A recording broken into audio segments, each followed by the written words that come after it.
우리가 어제는 예수님께서 겟세마네 동산에서 체포를 당하는 그 과정을 통해서 말씀을 들었습니다. 오늘은 체포당하신 예수님께서 재판을 받게 되는 그 내용을 말씀드리겠습니다. 그런데 재판의 과정이 좀 특이했습니다. 우선 첫 번째로는 12절부터 14절에 보면 첫 번째 끌려가신 장소가 나오는데 그것은 안나스라는 사람에게 끌려갔습니다. 그리고 두 번째로는 24절에 보면 안나스가 그 해의 대제사장인 가야바에게로 예수님을 데리고 갔습니다. 그리고 28절에 보면 새벽이 되었을 때 로마의 총독이었던 빌라도에게로 예수님을 끌고 갔습니다. 이 세 가지 연속되는 재판정은 하룻밤에 진행된 동시의 사건들입니다. 다시 말하면 예수님께서는 세 곳을 이동하시면서 신문을 당하셨다는 사실을 우리가 알 수가 있겠습니다. 이 사실을 우리가 보면 이 재판은 대단히 부당한 재판이었다는 사실을 알 수가 있습니다. 첫 번째로는 예수님은 재판의 대상이 아닙니다. 재판받는 것은 죄인이 받는 것인데 예수님은 죄가 없기 때문에 재판에 해당이 되는 분이 결코 아닙니다. 이것은 기독교의 주장이 아니라 19장 4절에 보면 이 재판의 최종 재판을 했던 그 빌라도가 재판을 한 결과로 이렇게 말합니다. 내가 그에게서 아무 죄도 찾지를 못했다고. 최종 재판의 그 판결자가 예수님은 무죄하다고 했는데 그 무죄의 결과가 십자가의 처형이었습니다. 그러므로 예수님의 재판은 불법입니다. 두 번째로는 본문 13절에 보면 예수님께서 가장 먼저 끌려간 것이 안나스인데 이 안나스는 예수님을 재판할 이유가 전혀 없는 사람입니다. 이 사람은 제사장이 아니에요. 본문의 13절에 보면 그 해의 대제사장은 가야바라고 되어 있어요. 그러니까 안나스는 예수님을 재판할 수 있는 자격이 없는 사람이에요. 재판정도 아니에요. 그런데 13절에 보면 안나스가 그 해의 대제사장인 가야바의 장인이라고 되어 있어요. 대제사장의 장인이라는 혈통적 특권 때문에 그는 예수님을 먼저 끌려 만났어요. 우리가 여기서 보면 이 안나스가 그 당시 유대인 사회의 실세라는 것을 알 수가 있어요. 그러나 분명히 예수님께서는 공적인 재판을 받게 되셨다 하더라도 이 안나스는 예수님의 재판을 당할 이유가 전혀 없는 사람이라는 사실을 발견합니다. 그러므로 이것은 명백한 불법이에요. 본문 22절에 보면 이 안나스의 그 말을 대답하지 않았다가 예수님은 뺨을 맞아요. 손으로 예수를 쳤다고 되어 있어요. 재판의 결과도 나타나지 않았는데 예수님은 감정적인 대응을 받았어요. 따라서 이 사실은 예수님이 부당한 재판을 받았다는 사실을 보여주는 하나의 사례입니다. 세 번째로는 오늘 본문에는 구체적으로 기록되지 않았지만 유대 사회에서는 재판을 밤에 하지 못합니다. 그것은 성경의 원칙이 아니라 그들이 정한 자기들의 원칙입니다. 해가 떠야만 사내들인 공회를 소집할 수가 있습니다. 밤에는 여는 것을 합법으로 인정하지 않습니다. 그러나 그들은 무엇이 급했는지 새벽이 되기 전까지 동쪽이 시간 전까지 재판을 끝내고 새벽이 떠오르자마자 빌라도에게 보내면서 자기 자신들이 정한 자신의 법도 어겼습니다. 이것은 명백한 불법이었습니다. 또 하나 네 번째로 이 재판이 불법이라는 사실은 여러분이 잘 아시는 거 있습니다. 예수님의 제자 가룟 유다와 재판을 하기 전에 돈으로 거래를 했다는 사실입니다. 예수님을 잡아오도록 하면서 그들은 돈을 투자했고 그 돈을 유다에게 주어서 돈 거래를 했다는 사실을 알 수가 있습니다. 이런 것들을 보면 예수님의 재판은 불법이었다는 사실을 성경이 분명히 말하고 있습니다. 이들은 법을 취급하는 사람들입니다. 그럼에도 불구하고 그들은 하나님의 법도 자신의 법도 지키지 않았습니다. 이 사실을 재판의 현장에서 목도한 베드로가 나중에 오순절 강림할 때 설교하면서 법 없는 자들의 손을 빌려서 못 박아 죽였다고 말씀했습니다. 십자가는 최악의 불법입니다. 그런데 왜 이 사실을 성경에서 아주 상세히 기록할까요? 그것은 우리의 구원과 대단히 중요한 의미가 있습니다. 예수님의 십자가 형벌은 당신에게 해당되는 것은 전혀 아니라는 사실입니다. 예수님이 십자가를 당해야 될 이유가 조금도 없었다는 사실을 말씀드리고 있는 것입니다.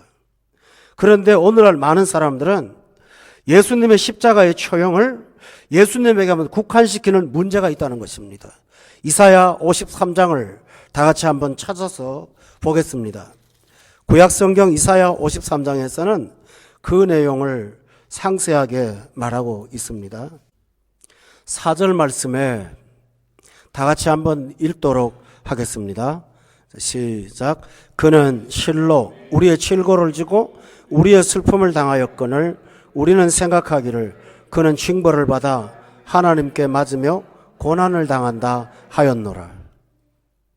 오늘 고난주간이 되면 신자들에게 가장 큰 고민은 이 십자가가 잘 와닿지 않는다는 것입니다. 역사적으로 다 알고 공적인 사실로 부정할 수 없는데도 불구하고 왜 그렇게 십자가가 내게 다가오지 않는 것입니까? 바로 그것이 큰 문제입니다. 그래서 본문 4절에 보면 우리의 질고를 지고 우리 슬픔을 당하신 분인데 우리는 생각을 하기를 그가 징벌을 받았고 그가 하나님께 맞고 그가 고난을 당했다고 생각을 하는 것입니다. 그러나 성경이 예수님의 무죄하심을 강조하는 까닭은 십자가가 주님의 문제가 아니라 우리의 문제라는 사실입니다. 십자가는 주님이 감당해야 될 몫이었습니다. 그러나 그것은 구원을 위한 몫이었지 당신의 처벌받을 몫이 아니라는 사실을 성경은 말합니다. 따라서 이 십자가는 내가 달릴 장소지 주님이 달릴 장소가 아니었던 것을 주께서 대신 달리심으로 우리를 대속하심으로 구원의 주가 되셨다는 사실을 말씀하고 있는 것입니다. 그래서 찬송가에 보면 주 십자가 못 박힘은 속죄함 아닌가, 그 긍휼과 큰 은혜 말할 수 없도다, 이렇게 찬양을 하는 것입니다.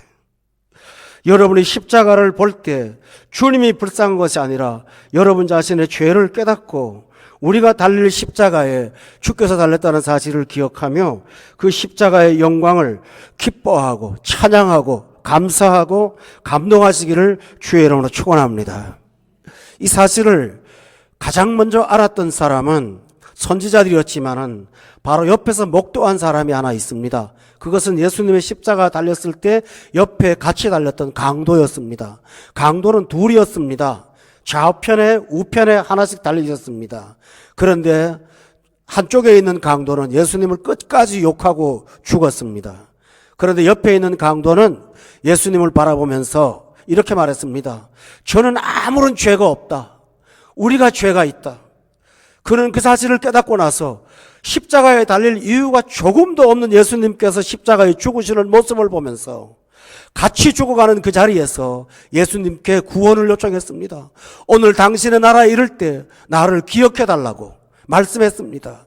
여러분, 예수님의 초라한 모습이었습니다. 예수님은 갇힌 죄인이었습니다. 도대체 믿을 것이라고는 하나도 없는 그 현장에서 강도는 죽어가면서 같이 죽어가는 예수님께 구원을 요청했다는 사실은 그가 무죄하다는 사실을 입증하고도 남는 것입니다. 따라서 십자가를 바라볼 때마다 이것은 내가 걸고 가야 할 십자가라는 사실을 기억하면서 늘 믿음으로 십자가 보시는 여러분 되시기를 주의 이름으로 축원합니다. 만약에 십자가를 나의 것과 무관하게 여긴다면 어떤 문제가 발생할까요? 첫째로는 14절에 보면 가야바에게서 그 태도를 찾을 수가 있겠습니다. 18장 14절 다 같이 한번 읽어보겠습니다. 시작. 가야바는 유대인들에게 한 사람이 백성을 위하여 죽는 것이 유익하다고 권고하던 자로라. 그는 평소에 예수님을 처형해서 모든 백성이 유익을 얻는다고 말했던 사람이었습니다. 여러분, 그가 유익이라는 말은 이것입니다. 로마의 지배를 받는 상태에서 로마 사람들은 어떻게 하든지 유대 나라가 자신들의 명령에 복종하는, 순종하는 나라로 있기를 바랬습니다.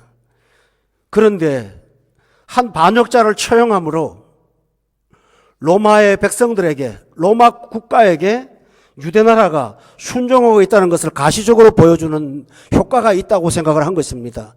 그런데 그때 그들은 생각하기를 아주 탁월한 한 사람을 죽이고 나면, 특별히 예수님을 죽이면 많은 백성에게 유익이 있다고 생각을 한 것입니다. 왜냐하면 사람들은 예수님을 왕으로 따랐습니다. 왕으로 찬양했습니다. 로마가 그걸 모를 리가 없습니다. 어떤 반역자 하나를 처형함으로 로마에 순종하는 것처럼 보여줄 때 자기 나라 백성들한테 유익이 생길 거라고 가야바는 그렇게 생각을 했던 사람입니다. 오늘 여러분 여기서 많은 사람들이 십자가를 귀하게 여깁니다. 십자가를 소중하게 여기는데 단 하나의 관점입니다. 유익의 관점에서. 예수님의 십자가는 나한테 유익을 준다. 어떤 사람은 하나님 앞에 기도하면 응답받는 물질의 유익을 얻을 수 있다고 생각합니다. 어떤 사람은 마음의 평안을 얻는다고 생각합니다. 십자가를 유익의 관점에서 보는 것입니다. 물론 십자가는 우리한테 이 세상에 줄 수 없는 유익을 주는 능력의 도구입니다. 그러나 그 이전에 십자가는 유익 이전에 구원을 주는 도구임을 믿으십니까, 여러분? 따라서 십자가를 유익의 관점으로 찾는 사람들은 결국은 떨어져 나가고 중도에 포기하게 될 것입니다. 십자가는 유익이 아니라 십자가는 우리의 죄를 대속하시는 구원이라는 사실을 믿고 십자가를 따르시는 여러분이 꼭 되셔야 됩니다. 또 하나 있습니다. 십자가를 자신의 죄로 여기지 않고 다른 방식으로 따랐던 사람이 또 하나 있습니다. 그것은 예수님의 제자였던 시몬 베드로였습니다. 오늘 여기 15절에 보면 시몬 베드로와 또 다른 제자 한 사람이 그 다음에 중요합니다. 예수님을 따랐습니다. 베드로가 왜 굳이 이 재판정에 들어가야 됐을까? 성경은 한마디로 그 이유를 설명합니다. 예수 따르는 거였다고요. 거기 가서 무슨 유익을 얻자고, 가야바처럼 예수님이 죽으면 유익을 얻는다고, 베드로는 그 정도의 사람은 아닙니다. 예수 따라다니면 물고기 더 잡고 예수 따라다니면 잘 먹고 잘 산다고 생각했던 사람이 아닙니다. 베드로는 예수님을 따르기 위해서 아직도 은혜가 뭔지를 모를 때 모든 것을 버리고 따랐던 사람이었습니다. 따라서 베드로의 동기는 상당히 순수한 동기라는 사실을 알 수가 있습니다. 다른 제자들이 예수님을 따라가지 않을 때 그는 어떻게 하든지 끝까지 예수님 십자가 길을 따라가려고 했던 좋은 동기의 사람이었습니다. 그러나 그는 그 동기에 문제가 있었습니다. 평소에 예수님한테 베드로는 이렇게 말했습니다. 다른 사람이 다 나를 버릴지라도 나는 주님을 절대로 버리지 않겠습니다. 다른 말로 하면 의리가 없는 사람이 안 되고 저는 의리의 사람이 되겠습니다. 라고 주님 앞에 고백했습니다. 예수님이 십자가를 지겠다고 말할 때 주여 절대로 그런 일은 일어나지 않을 것입니다. 그리 마옵소서 하면서 주님을 위해서 살았던 사람이었습니다. 인간적인 관점에서요. 그래서 그는 자기의 의리의 관점 때문에 예수님을 끝까지 따라갔습니다. 그런데 의리의 관점으로 예수님을 따라가다 보니 이해할 수 없는 일을 했습니다.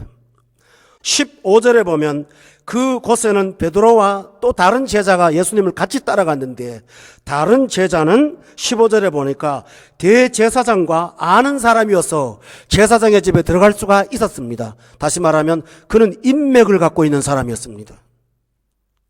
그런데 16절에 보니까 베드로는 인맥이 없어서 법정에 들어가지 못하고 문 밖에 서 있었습니다. 그런데 대제사장을 아는 그 다른 제자가 백을 써서 담보를 하고 보증을 하고 문 지키는 여자에게 말하고 베드로를 데리고 들어왔습니다. 인맥을 쫓아서 예수님을 따라갔습니다. 그러나 그것은 그렇게 중요한 문제가 아닙니다. 정말 심각한 문제가 하나 있었습니다. 본문 17절에 보면 문 지키는 요종이 베드로에게 말하되 너도 이 사람의 제자 중 하나가 아니냐 하니 그가 말하되 나는 아니라 하고 들어갔습니다.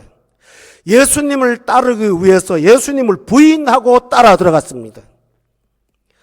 예수님을 따르는 목적 때문에 예수님을 부정했습니다. 동기는 좋았지만 수단은 결코 좋지 않았습니다. 육신의 생각으로 주님을 따라갈 때 그는 예수님을 따른다는 미명하에 예수님을 부인하고 들어간 것입니다. 그런 예수님을 부인하고자 하는 진짜 마음이 있지 않았습니다. 예수님을 따르는데 하나의 수단으로 이용했습니다. 오늘 교회들이 교회 안에 사람을 많이 끌기 위해서 참 진리인 복음을 제대로 전하지 않습니다. 심판과 죄에 대한 이야기를 싹 뺍니다. 그리고 예수님 이야기를 뺍니다. 인간의 교제, 인본주의, 사람의 생각만 전합니다. 예수님을 따르기 위해서 예수님을 부인하는 것입니다. 어떤 사람들은 교회 사람들이 왔습니다. 저는 목도했습니다. 그 사람들을 친절하게 대하기 위해서 술도 권하고 세상의 방법들을 씁니다. 그들은 예수 안에 사람을 끌어들이기 위해서 예수님을 부인하는 것입니다. 교회를 다니기 위해서, 신자를 모으기 위해서, 예수님을 위해서 사는 것이 예수님을 부인하는 것입니다. 베드로의 동기는 굉장히 복잡한 것입니다. 따라서 이런 경우에는 회개가 잘 안 나옵니다. 왜냐하면 나는 예수를 위해 그랬으니까요. 오늘 많은 신자들이 이런 이중 사고를 갖고 있습니다. 예수를 따르기 위해서 예수를 부인하는 것입니다. 베드로는 바로 그런 모습을 우리에게 보여주면서 인간적인 관점, 인맥이나 의리의 관점으로 따랐던 십자가가 얼마나 힘들고 어려운가를 보여주었습니다.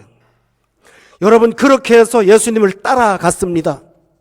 그러면 유익이 있을까요?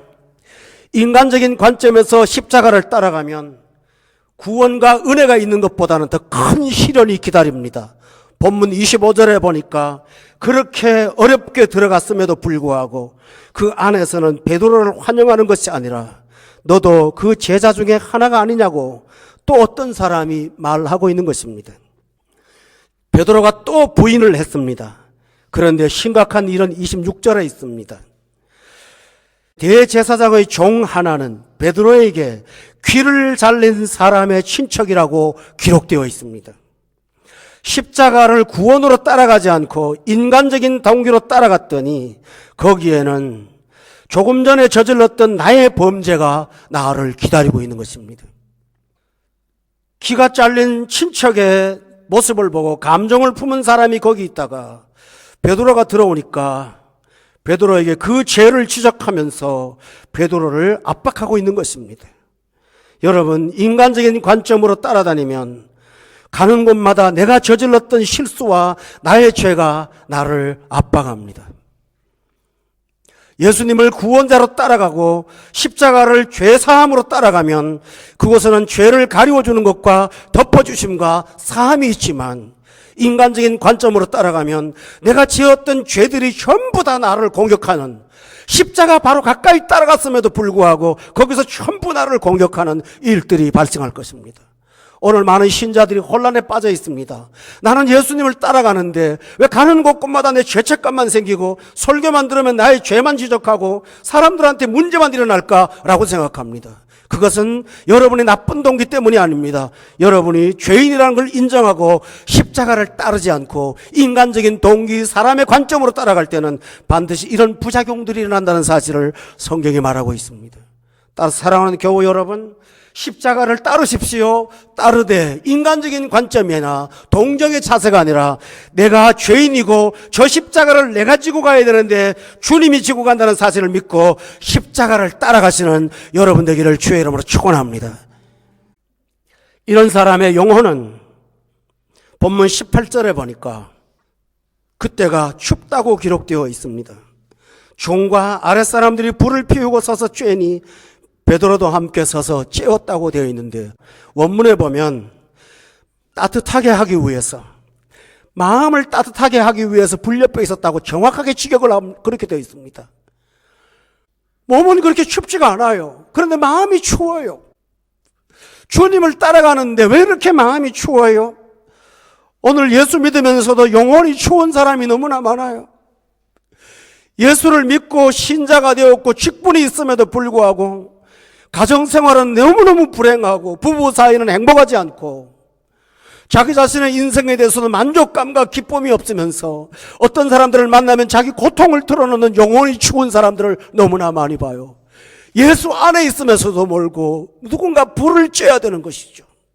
예수님이라는 영원한 빛을 앞에 놓고 모닥불을 피워놓고 그 앞에 가서 불을 쬐야 될 만큼 초라한 영혼들을 가진 것은 다름 아닌 십자가를 십자가로 제대로 알지 못할 때 일어나는 영적인 현상이라는 사실을 성경이 말하고 있는 것입니다. 교회 여러분, 이 고난주간을 통해서 십자가를 따르는 참 의미를 찾아가시고, 그리고 십자가를 따르면서 여러분의 영혼이 추위에서 벗어나서 따뜻함이 있기를 예수 이름으로 축원합니다. 오늘 우리는 성경에서 베드로를 본문 15절에 보면 시몬 베드로라고 소개하고 16절, 17절, 18절은 계속 베드로라고 소개했다가 25절에 불을 쬐고 부인할 때는 또다시 시몬 베드로라고 소개하는 것을 봅니다. 베드로는 과거의 옛사람인 시몬을 갖고 있고, 그리고 주님을 만나서 새롭게 된 베드로를 갖고 있는 이중적 사고를 갖고 있습니다. 우리도 여전히 과거의 옛사람인 시몬이 있고 새사람인 베드로가 교차하고 있습니다. 그러나 성도 여러분, 시몬을 벗어버리고 새로운 사람 베드로로 주님을 따라가시는 여러분이 되시기를 바랍니다. 나중에 예수님께서 십자가에 처형당하시고 부활하신 다음에 베드로를 처음 만났을 때 그는 예수님께서 영원히 주었던 베드로에게 불을 피워놓고 그 불 앞에 베드로를 초대했었습니다. 예수님이. 그리고 그에게 너는 나를 사랑하느냐고 물으셨고, 그때 그는 진정한 예수님을 발견하고 오순절 성령 강림 사건 다음에 베드로는 십자가를 증언하는 위대하고 따뜻한 사람이 될 수가 있었습니다. 사랑하는 교회 여러분, 이번 집회 기간이 우리 모두에게 그와 같은 시간이 될 수 있기를 예수 이름으로 축원합니다. 하나님이 기회를 주십니다. 오늘 본문 27절에 보면 베드로가 또 부인할 때 곧 닭이 울었다고 기록되어 있습니다. 여러분은 마가복음을 읽어보면 마가복음은 곧이라는 말을 52번이나 사용하는 것을 알 수가 있습니다. 그런데 요한복음은 곧이라는 단어를 쓰지 않습니다. 그런데 베드로에게만 썼습니다. 이것은 굉장히 중요합니다. 베드로가 예수님을 부인하기 전에 예수님이 큰 소리로 베드로가 나는 주님을 따르겠다고 말할 때 너는 닭 울기 전에 3번 나를 부인할 것이라고 미리 말씀하셨습니다. 그리고 3번 부인하자마자 곧 닭이 울었습니다. 왜 곧 닭이 울까요? 그것은 주님께서 닭을 이용해서 베드로에게 회개의 기회를 주신 것입니다. 그러자 베드로는 이 소리를 듣고 다른 본문에 보면 밖에 나가서 심히 통곡을 했다고 기록되어 있습니다. 닭소리를 들었다고 말하지 않고 닭소리를 들을 때 주님이 하신 말씀이 생각나서 회개했다고 기록되어 있습니다. 교회 여러분, 이 베드로의 회개의 기회가 이번에 여러분에게도 일어나기를 바랍니다. 그래서 새로운 삶을 살기를 바라고요. 십자가에 처형을 당하시면서도 제자의 구원을 위해서 조금도 쉬지 않는 주님의 구원의 열심을 꼭 기억하면서 십자가 따라가고 십자가를 찬양하고 십자가의 영광을 경험하며 사는 여러분 다 되시기를 예수 이름으로 축원합니다.